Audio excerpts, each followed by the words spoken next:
The Imperial Flotilla emerged from hyperspace like a storm of metallic locusts, their crystalline hulls catching starlight and scattering it across the void. Admiral Catherine Harrison stood on the bridge of the HMS Thunderchild, her weathered hands clasped behind her back as she watched the tactical display. 10,000 enemy ships, each one a masterpiece of advanced engineering, spread across the solar system in perfect formation. Multiple signatures detected near Neptune's orbit, Admiral. Lieutenant Commander Jack Rivera reported, his voice steady despite the fear that had settled over the bridge like a heavy blanket. Their vanguard alone outnumbers our entire fleet 5-1. Harrison nodded, her steel-gray eyes fixed on the holographic display. Earth's defense fleet, barely 200 ships strong, looked painfully small against the approaching Armada. The Thunderchild's bridge crew worked with quiet efficiency, but she could sense their tension.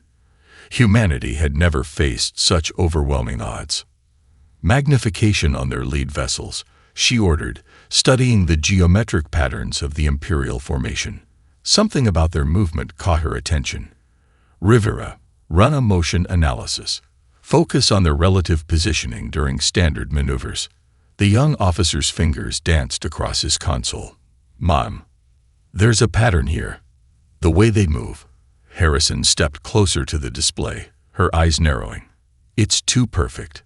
No fleet this size should be able to maintain such precise coordination, even with quantum communications. The massive display shifted, highlighting the intricate dance of the Imperial ships. Each vessel maintained exact distances from its neighbors, adjusting with microscopic precision. Even as the fleet split to pass around Neptune's gravity well, their movements remained flawlessly synchronized. Commander Bradley, Harrison called to her executive officer, what do we know about their command structure? Sarah Bradley, a veteran of 3 previous encounters with Imperial forces, consulted her datapad. Hierarchical to the extreme, ma'am. Their entire society revolves around perfect order and coordination.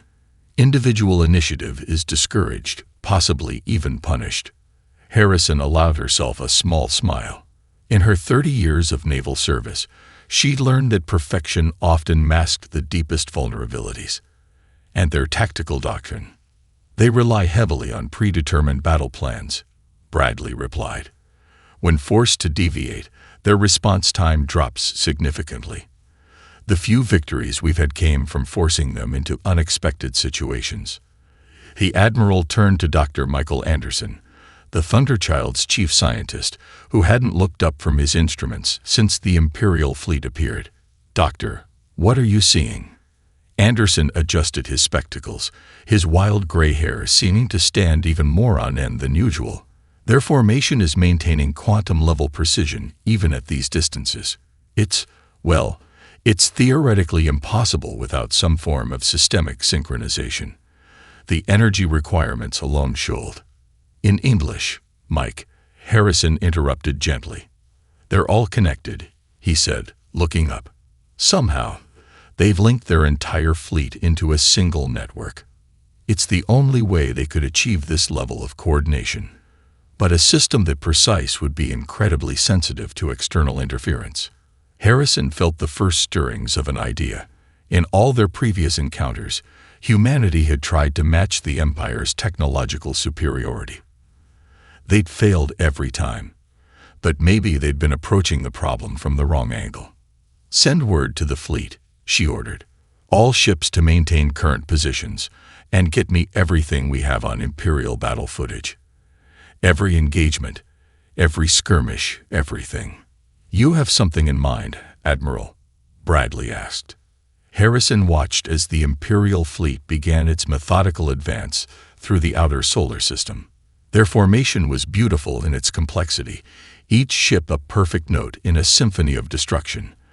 But even the most beautiful symphony could be ruined by a single discordant note, if you knew exactly where to place it. Maybe, she replied. We can't match their numbers or their technology. But sometimes the biggest structures have the smallest weak points. We just need to find it. She turned to face her crew, seeing the mixture of fear and determination in their eyes. And we're going to find it, because we have something they don't.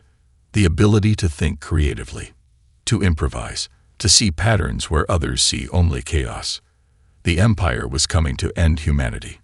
Instead, they might just teach them a lesson about the dangers of perfection. Deep within the Thunderchild's analysis chamber, bleary-eyed officers hunched over holographic displays, reviewing combat footage for the 13th consecutive hour.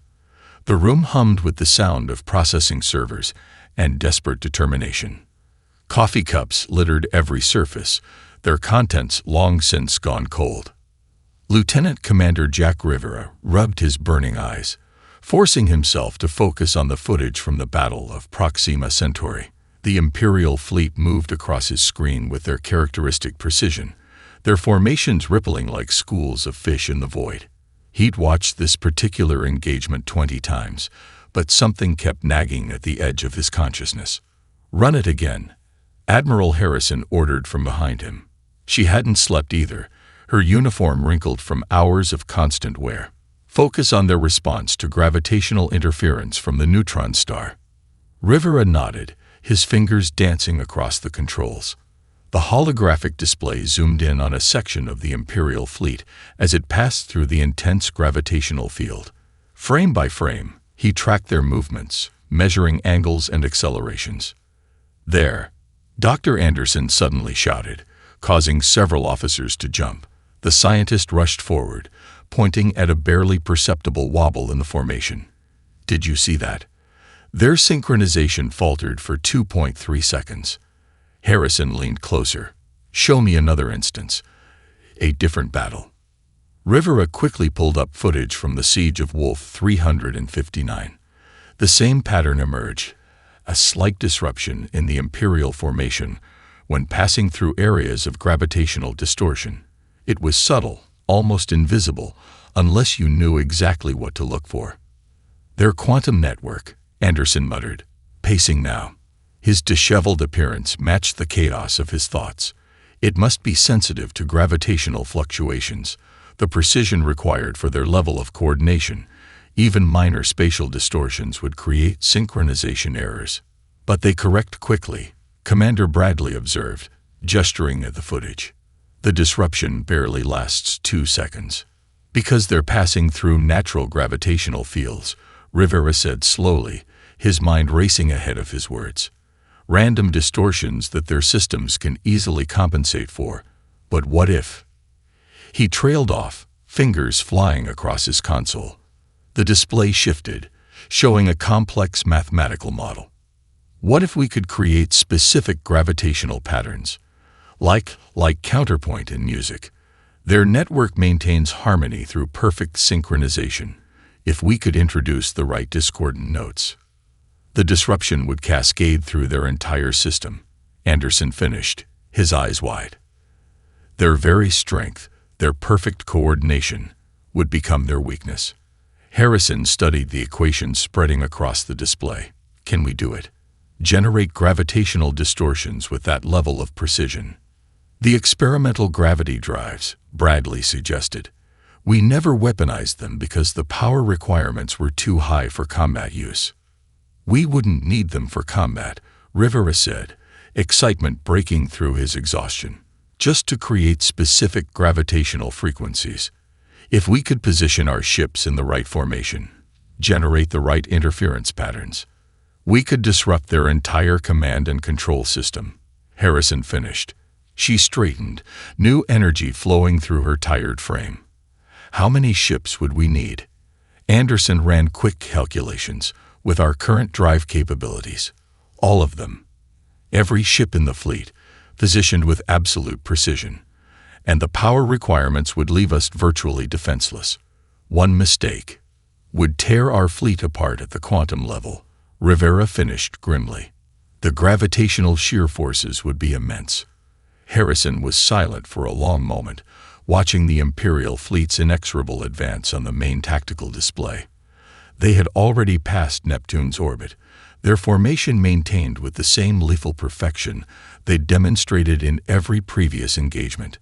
"Start the calculations," she finally ordered. "I want positioning coordinates for every ship, power requirements, timing sequences, everything. We have less than 48 hours before they reach Earth's orbit. As her officers scrambled to comply, Harrison allowed herself a grim smile. The Empire had spent centuries perfecting their quantum network, creating a system of unparalleled coordination and power. They'd never imagined that such perfection might be turned against them, or that humanity's greatest weakness, their tendency toward chaos and improvisation, might prove to be their salvation. "Dr. Anderson," she called as the scientist hurried toward his lab. "How long will it take to modify the gravity drives?" "With conventional methods." "Weeks." He paused at the door. "But we've got coffee and desperation. Give us 12 hours. At precisely 300 hours, Admiral Harrison's quarters erupted with the sound of urgent pounding. Before she could reach the door, Dr. Michael Anderson burst in, clutching a stack of crumpled papers covered in equations and coffee stains. His gray hair stood out in wild directions, and his eyes held the manic gleam of someone who'd replaced sleep with pure scientific inspiration. "It's beautiful," he declared, spreading the papers across her desk without preamble. "The mathematics. It's like a symphony of gravitational waves. Each ship becomes an instrument, you see, playing its part in a greater composition of spatial distortion." Harrison, running on barely 2 hours of sleep herself, tried to focus on the cascade of numbers and diagrams before her. "Start from the beginning, Mike, in words actual humans can understand." Anderson took a deep breath, visibly struggling to contain his excitement. "Right. Simple version. You know how ripples interact when you drop multiple stones in a pond. Sometimes they amplify each other, sometimes they cancel out. We can do the same thing with gravitational waves." He pulled out a specific diagram, showing a complex geometric pattern of ship positions. Each vessel's gravity drive becomes a focal point, generating specific frequencies of spatial distortion. When properly synchronized, these distortions create interference patterns, like a three-dimensional web of gravitational turbulence. "And this will disrupt their quantum network?" Harrison asked, studying the formation requirements. "Better." Anderson's grin widened. "It will turn their own synchronization against them. Every attempt to correct their position will force them further out of alignment. The more they try to maintain their perfect formation, the more chaotic their movements become." Lieutenant Commander Rivera, who'd been quietly monitoring communications from the corner, stepped forward. "But the power requirements are astronomical," Anderson finished. "We'll have to divert nearly everything. Weapons, shields, life support reserves. Each ship will be running on minimal systems, totally vulnerable for the duration of the operation." Harrison traced the intricate paths on the diagram. "How precise does the positioning need to be?" "Down to the meter." Anderson's expression turned serious. "That's the real challenge. The gravitational interference pattern has to be exact. One ship out of position, one mistimed pulse." He drew a finger across his throat. "The gravitational shear would tear us apart," Rivera concluded, "like being caught between multiple black holes." Harrison walked to her viewport, watching distant stars. Somewhere out there, the Imperial fleet continued its relentless advance. "Talk me through the timing sequence. How do we coordinate 200 ships with that level of precision?" Anderson pulled out another set of calculations. "We've developed a cascading initiation protocol. Each ship activates its gravity drive in sequence, building the interference pattern layer by layer. Like constructing a house of cards in zero gravity, while someone's shooting at us. The Empire will notice our positioning," Rivera warned. "They'll know we're up to something." "Let them watch," Harrison replied, turning back to the room. "Their rigid thinking is our advantage. They'll see our scattered formation as desperation or incompetence. Their arrogance blinds them to possibilities that don't fit their perfect order." Anderson gathered his papers, reorganizing them with trembling hands. "I'll need to brief the engineering teams. The drive modifications are unorthodox. We'll be pushing the equipment far beyond its design specifications." "How unorthodox?" Harrison asked, raising an eyebrow. Let's just say I'm glad I already have gray hair." He managed a weak smile. "The good news is, if it works, we'll revolutionize our understanding of gravitational physics. The bad news is, if it fails, we won't be alive to publish the papers." Harrison studied her old friend's face, seeing both fear and determination in his tired eyes. "Get some rest, Mike. You'll need steady hands for what's coming. Sleep." He laughed, heading for the door. "With the most ambitious gravitational experiment in human history ahead of us, I'll sleep when we've won, or when we're dead." As the door closed behind him, Harrison turned to Rivera. "Get me a direct line to every ship captain. They need to understand exactly what we're asking of them. Every crew member has to know the risks. And if they refuse..." Harrison's expression hardened.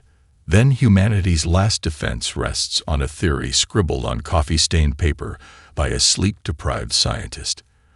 But somehow, I don't think they'll refuse. When backed into a corner, humans have a remarkable tendency to attempt the impossible." The last transmission from Jupiter's orbital defense platforms came at 5:47 hours. "They're through our lines. Good luck, Earth. Make these bastards pay."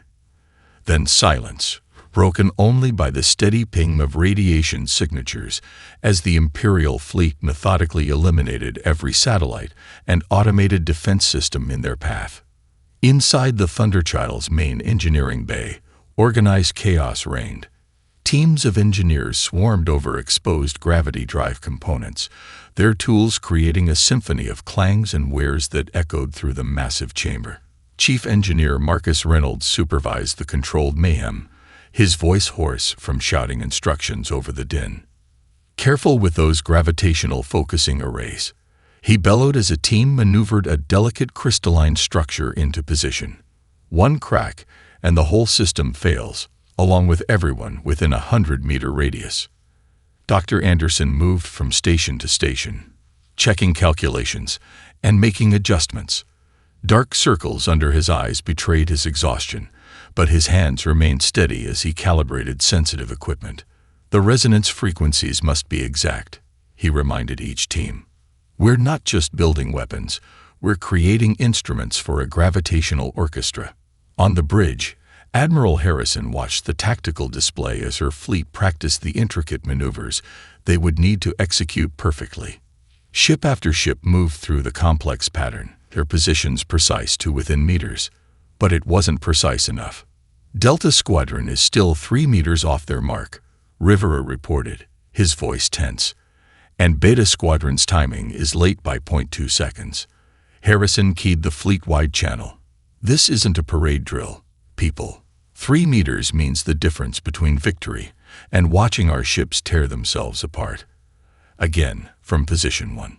Commander Bradley approached with a datapad. "Latest intel from the outer system. Admiral, the Empire has transmitted their terms of surrender." She paused, her expression grim. "They're not planning to occupy Earth. Their fleet carries enough firepower to sterilize the planet's surface. They intend to make an example of us." "Of course they do," Harrison muttered. "Humanity's greatest crime in their eyes is our unpredictability. We don't fit into their perfect order." She straightened her uniform. "Distribute the intel to all ships. Let everyone know exactly what we're fighting for." In the ship's medical bay, Dr. Emily Sutton prepared for casualties they all hoped wouldn't come. If the gravitational shear effects are as severe as projected, she explained to her staff, "we'll be dealing with everything from torn muscles to cellular disruption. Prepare all the anti-grav beds. They might help minimize the damage." Back in engineering, Reynolds called for attention. "Power distribution test in 5 minutes. All non-essential personnel clear the deck." Engineers scrambled to their stations as the gravity drive hummed to life. The deck plates vibrated with subtle harmonics as power levels climbed. 30% capacity, Anderson called out, monitoring the readings. 40%. 50. A sudden spark erupted from a junction box, filling the air with the smell of burned circuitry. "Shut it down. Emergency shutdown now." As warning klaxons blared, Rivera's voice came over the intercom. Imperial fleet has passed Saturn's orbit. Estimated time to engagement, 18 hours. Reynolds surveyed the damage, his face illuminated by emergency lighting. The power converter is fried. We'll have to rebuild it from scratch. How long? Harrison's voice cut through the chaos. 8 hours, minimum. Maybe 6 if we push it. You have 4, Harrison replied. Whatever corners you need to cut, whatever rules you need to break, just get it done. We're out of time and options. In his private workshop, Rivera sat surrounded by holographic displays, running simulation after simulation of the fleet's approach pattern. His hands shook from too much caffeine and too little sleep as he made microscopic adjustments to the calculations. The math is perfect, he whispered to himself, watching another simulation end in catastrophic failure. It has to be perfect. He reached for another stim pill, then stopped, staring at his trembling fingers. In less than 18 hours, those same fingers would help coordinate the most precise military maneuver in human history. No pressure. Venus's orbital defense grid vanished in a cascade of silent explosions, its destruction marked only by brief flares against the void. Mercury had fallen hours earlier, its automated mining facilities now drifting as superheated debris. The Imperial fleet moved with mathematical precision, their formation an ever-shifting geometric pattern that seemed to mock the chaos of human resistance. All ships, execute pattern sunbreak. Admiral Harrison commanded from the Thunderchild's bridge. Her voice betrayed none of the tension that made her grip the command rail until her knuckles widened. Remember your positions. Remember your timing. Remember Earth. 200 human vessels broke formation, scattering in what appeared to be random directions.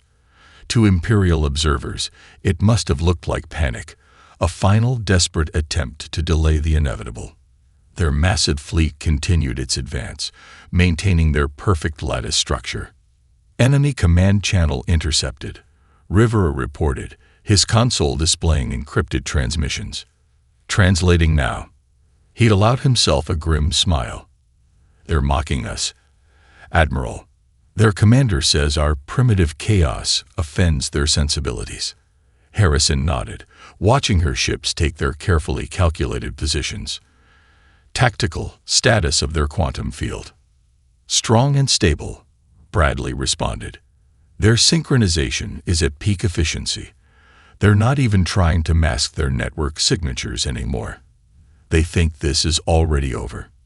In engineering, Dr. Anderson hunched over the modified gravity drive controls, his fingers dancing across holographic interfaces, power levels holding at maximum sustainable output, gravitational focusing arrays aligned and ready. He paused, looking up at the engineering crew. If anyone wants to say a prayer, now would be the time. Status of the fleet positioning, Harrison asked, her eyes fixed on the tactical display. Rivera checked his readings. Delta Squadron, locked in position. Beta Squadron, synchronized. Alpha Squadron. He held his breath as the last group of ships maneuvered into place. Locked. All ships are in position, Admiral. We're ready. Harrison took a deep breath, looking at the massive Imperial fleet bearing down on them. Their crystalline ships caught the sun's light, creating an aurora of deadly beauty. In moments, they would be in optimal range for their main weapons. Send to all ships. Commence gravitational pulse sequence on my mark. Harrison straightened her uniform. Dr. Anderson, begin power-up sequence.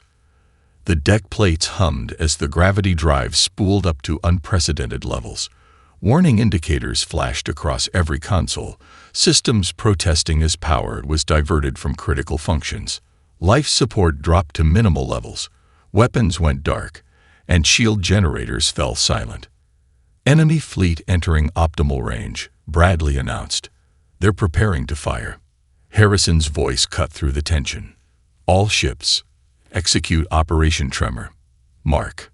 200 gravity drives activated simultaneously, each one precisely calibrated to generate a specific frequency of gravitational distortion. The space between the fleets began to ripple like heat waves over desert sand, invisible forces twisting the very fabric of reality. For 3 eternal seconds, nothing seemed to happen. The Imperial fleet maintained its perfect formation, advancing with unstoppable momentum.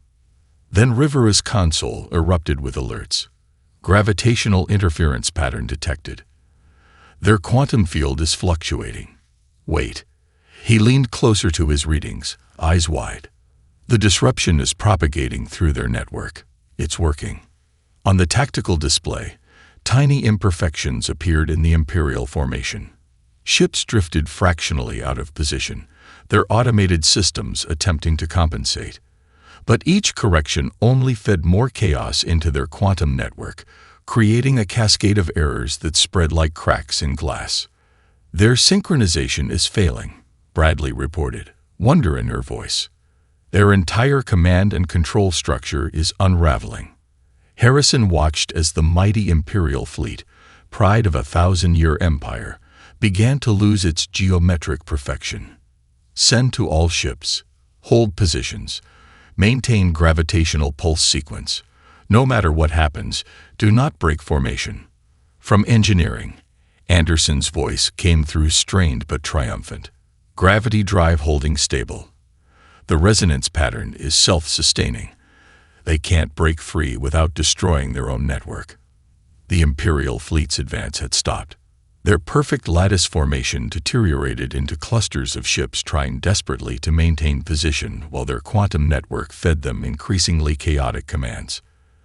The synchronized dance that had made them unstoppable was becoming their prison. The universe held its breath as the first Imperial dreadnought drifted off course.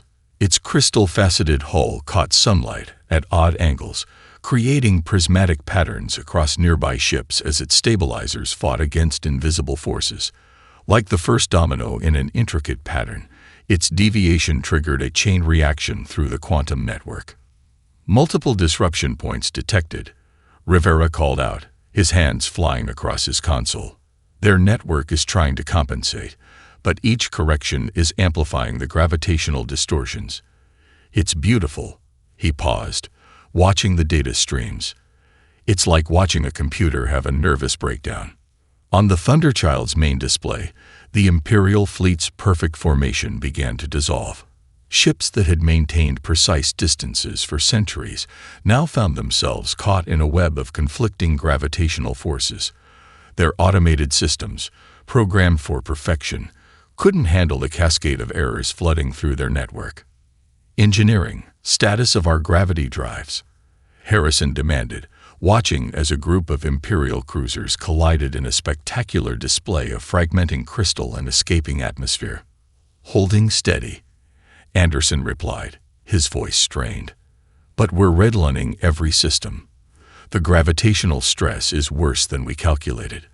Hull integrity is down to 60% and falling. Commander Bradley monitored the tactical situation. Imperial command channels are chaos.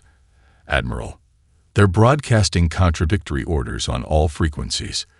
Their entire chain of command is falling apart. A massive Imperial battleship suddenly fired its main weapons, its targeting systems confused by the gravitational distortions. The energy beams curved impossibly through space, missing their intended targets and striking 2 of their own support vessels instead. The destroyed ship's debris created new hazards, forcing nearby vessels to attempt evasive maneuvers that only added to the growing chaos. Picking up emergency broadcasts from their fleet, Rivera reported. Individual ship commanders are requesting instructions, but their quantum network can't distinguish valid commands from feedback loops anymore. Every attempt to restore order just makes things worse. Harrison gripped her command rail tighter as the Thunderchild shuddered. Status of our formation. Holding position, Bradley confirmed, though sweat beaded on her forehead from the strain. But these gravitational forces, we're feeling it too, Admiral. Much longer, and our ships will start breaking apart. In engineering, warning klaxons blared as stress fractures appeared in the gravity drive housing. Anderson worked frantically to maintain the delicate balance of forces. The gravitational shear is approaching critical levels. We need to either finish this or abort in the next 10 minutes. Through the cacophony of alerts and status reports, a new sound cut through the bridge. Laughter. All eyes turned to Rivera, who stared at his readings in disbelief. "Their flagship," he explained, pointing to his display. "They're trying to coordinate a retreat, but their navigation systems are so compromised they can't even agree on which direction to go.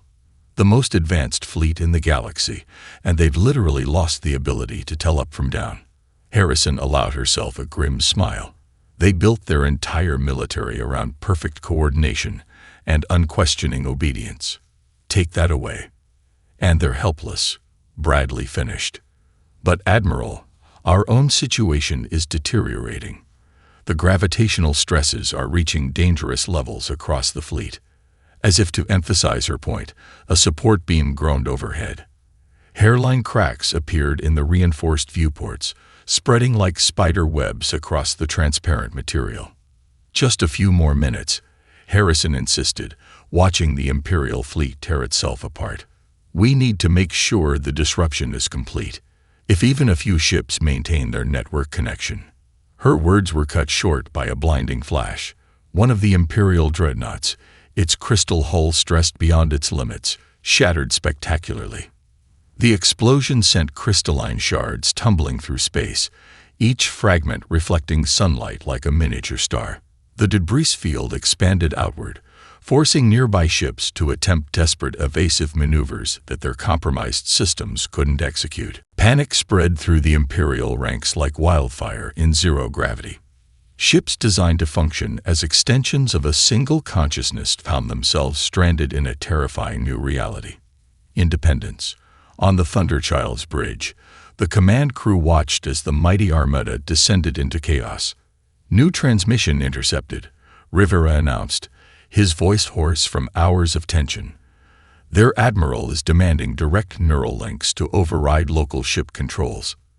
He paused, a mix of horror and fascination crossing his face. "They're trying to pilot 10,000 ships manually."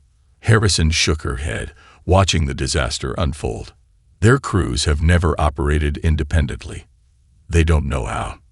The tactical display told the story. Imperial vessels, their quantum network corrupted beyond recovery, fired thrusters randomly in desperate attempts to stabilize. Some ships shut down completely, their crews paralyzed by the sudden silence in their linked minds. Others fired weapons wildly, their targeting systems confused by the gravitational distortions that twisted space around them. Engineering reports structural integrity at 40%. Bradley called out, her hands steady on her console despite the increasing vibrations. "The gravitational stresses are tearing at our hull plates. We can't maintain this much longer." In the engine room, Dr. Anderson worked frantically to keep the gravity drive stable. "The resonance pattern is self-sustaining now," he reported through gritted teeth. "Their quantum network is caught in a feedback loop. Every attempt to re-establish control just adds more chaos to the system." A massive explosion lit up the viewport as an Imperial battlecruiser's power core went critical. The blast wave sent nearby ships tumbling, their crews unable to compensate without the network's guidance. The scene reminded Harrison of ancient footage of sailing ships caught in a hurricane, each vessel at the mercy of forces they couldn't control. "Admiral," Rivera called urgently, "I'm picking up something strange. The quantum disruption. It's spreading beyond the local fleet." Harrison turned sharply. "Explain." "Their network. It's not just local. The gravitational interference is propagating through their quantum links to other fleets. Everywhere, they have ships connected to this network." His voice trailed off as the implications became clear. Through the command channel came increasingly desperate Imperial communications. Ship captains, trained from birth to be nodes in a vast neural network, found themselves forced to make decisions they'd never been prepared for. Some froze. Others panicked.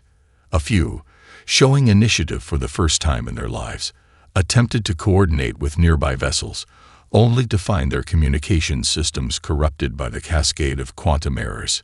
"Multiple hostile ships showing critical power signatures," Bradley reported.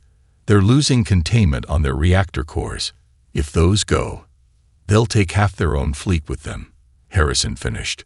Order all ships to maintain position. We've come too far to break formation now. The Thunderchild shuddered violently as another support beam gave way. Warning lights flashed across every console as the hull stressed under impossible gravitational forces. In Medical Bay, Dr. Sutton and her team worked desperately to treat crew members suffering from gravitational shear effects. Torn muscles, dislocated joints, and microscopic cellular damage. Admiral Anderson's voice came through strained. The gravitational resonance. It's reached critical mass. Their entire command structure is collapsing.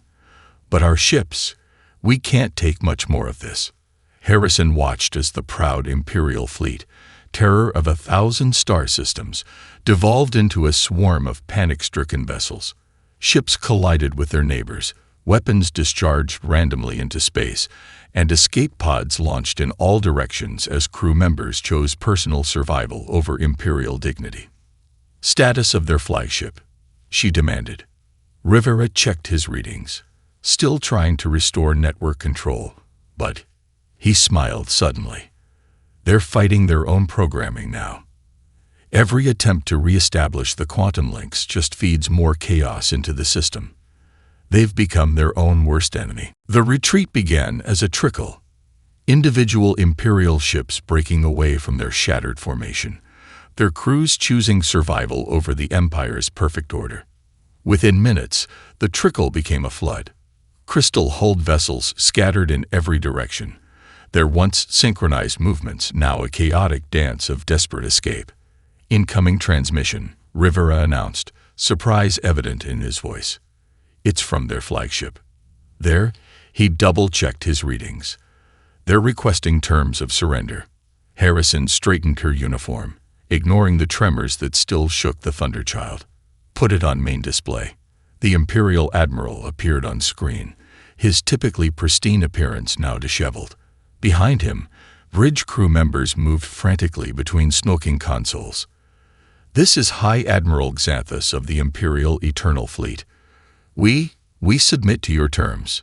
Their quantum network is completely collapsed, Anderson reported from engineering, his voice thick with exhaustion. The gravitational cascade has spread through their entire military infrastructure. Reports coming in from across the galaxy. Every Imperial fleet connected to the network is experiencing the same breakdown. Harrison's response was interrupted by an ominous crack from above. A long fissure appeared in the bridge's reinforced ceiling, spreading like ice breaking on a frozen lake. Admiral Bradley warned, structural integrity is critical. We need to power down the gravity drives now, or we'll tear ourselves apart. Harrison nodded. All ships, cease gravitational pulse sequence. Power down drives immediately. She turned back to the screen. High Admiral Xanthus, order your remaining vessels to maintain their current positions. Any ship that powers weapons will be considered hostile and destroyed by its own neighbors in their current state of chaos.